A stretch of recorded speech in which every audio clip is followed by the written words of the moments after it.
একদিন গোপাল যাচ্ছিল হাটে আলু কিনতে। রাস্তায় যেতে যেতে নবাবের সাথে দেখা। নবাব রসিকতার ছলে গোপালকে বললেন, গোপাল, তুমি যদি আজকে বিনে পয়সায় আলু কিনতে পারো তাহলে আমি তোমাকে পুরস্কৃত করব। গোপাল দেখল বেশ ভালোই হবে, অসময়ে পুরস্কার পেলে কার না ভালো লাগে।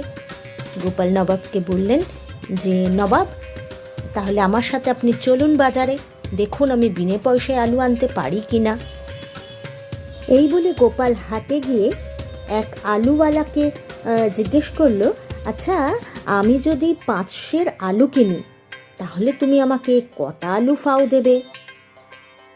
সেদিন আলুর আমদানি বেশ ভালোই ছিল, তাই আলুওয়ালা কোনো বিচার বিবেচনা না করেই বললেন যে 5 আলুতে আপনি 5টা করে আলু ফাও পাবেন।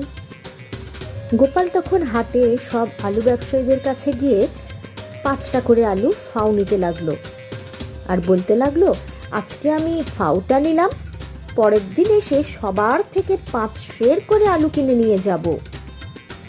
আলু বিক্রেতা তো অবাক, এ কি ঘটনা ঘটলো। কিছু বোঝার আগেই গোপাল হাঁটা দিল। কি নবাব মশাই, হয়েছে? টাকা ছাড়া আলু নিয়ে এসেছি কিন্তু। সাথে সাথে নবাব তার বলা পুরস্কারে পুরস্কৃত করলেন গোপালকে।